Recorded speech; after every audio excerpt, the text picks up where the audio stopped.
When does one become American?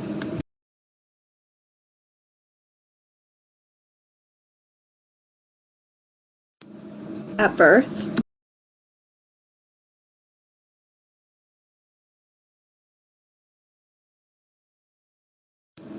By pledging allegiance?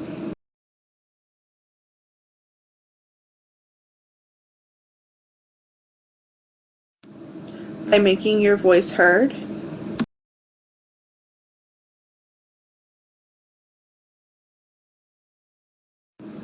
Since the founding of the United States, young people have forged their American identities in many ways, speaking out, challenging norms, serving their country. Young people's choices about how to be part of the American story have shaped our culture at pivotal moments in history and continue to do so today. Here are three of those stories.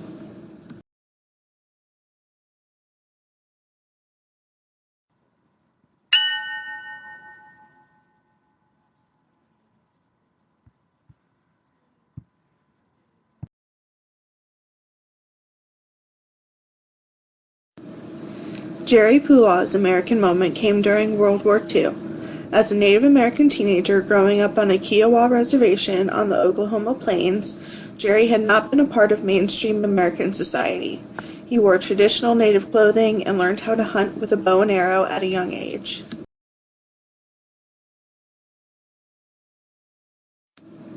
But at 18 years old in 1944, with the war raging in Europe, he decided his country needed him.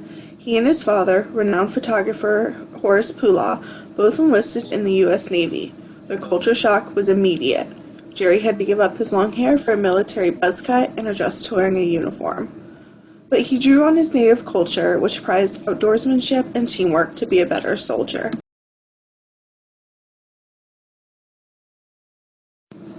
Horace Pulaw took this photograph of Jerry in 1944 when he was home on leave in Oklahoma.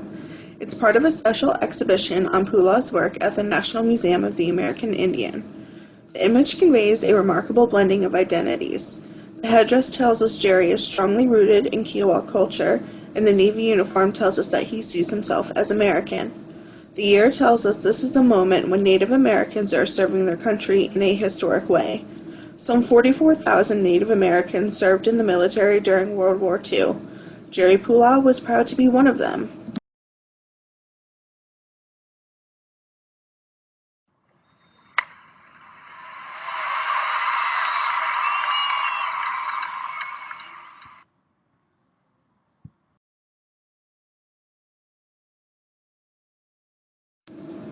Frank Hirahara also forged his American identity during wartime, but he did it behind barbed wire. Frank and his family were among 120,000 Japanese Americans forcibly relocated and held in internment camps during World War II as part of the U.S. government's response to the bombing of Pearl Harbor. More than 60% of internees were U.S. citizens. Frank was a high school student when his family arrived at Wyoming's Heart Mountain internment camp carrying 2 suitcases per person. They had been given 48 hours to pack up their home in Washington state. Life at Heart Mountain was bleak. Internees lived in tar paper barracks with no cooking or plumbing facilities. They slept on cots and had little privacy.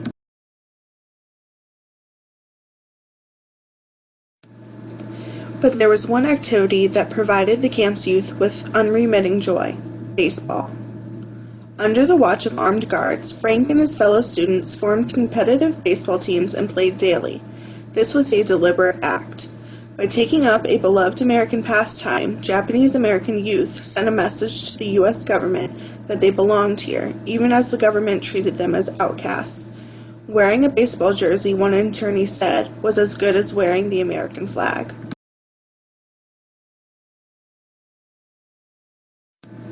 This baseball, on display at the National Museum of American History, belonged to Frank's father, George Hirahara. It's inscribed with his initials and the location of his barracks at Heart Mountain, where the family lived from 1942 through 1945. It's a powerful symbol of how young Japanese Americans asserted their identity in a time of crisis and retained hope in the American dream.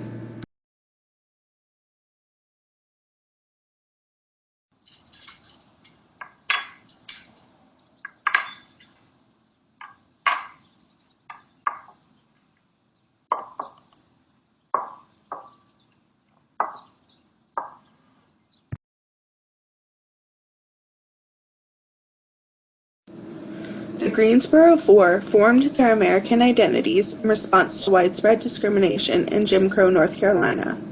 One February afternoon in 1960, these four young African-American men, all college freshmen, walked into a downtown Woolworth's and sat at the lunch counter under a sign that said whites only. They asked for a cup of coffee, but the store's manager wouldn't serve them. They had planned for this and were prepared to sit on the lunch counter stools until the store closed. Soon a police officer arrived.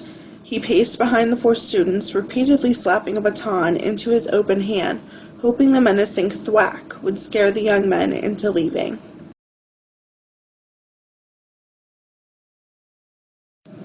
They didn't. With that decision, the four young men, Joseph McNeil, Franklin McCain, Ezell Blair Jr., and David Richmond, set off a wave of sit-ins across the American South that would light a fire under the civil rights movement. Within months, many lunch counters and other public spaces in the South were desegregated. Many black citizens could now access swimming pools, beaches, and parks on equal terms with their white neighbors.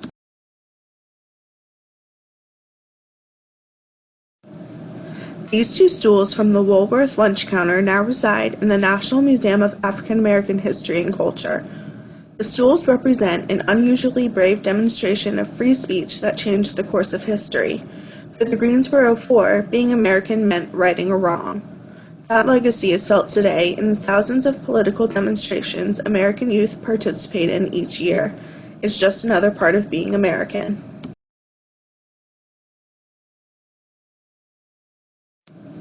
These three objects in the Smithsonian's collections tell the story of how youth form their own unique American identity. It's a story that most of us have thought about at some point in our lifetimes. Take a look around our museums.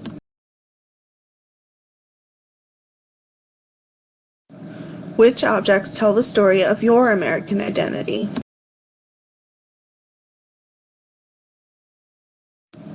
Have you had your American moment?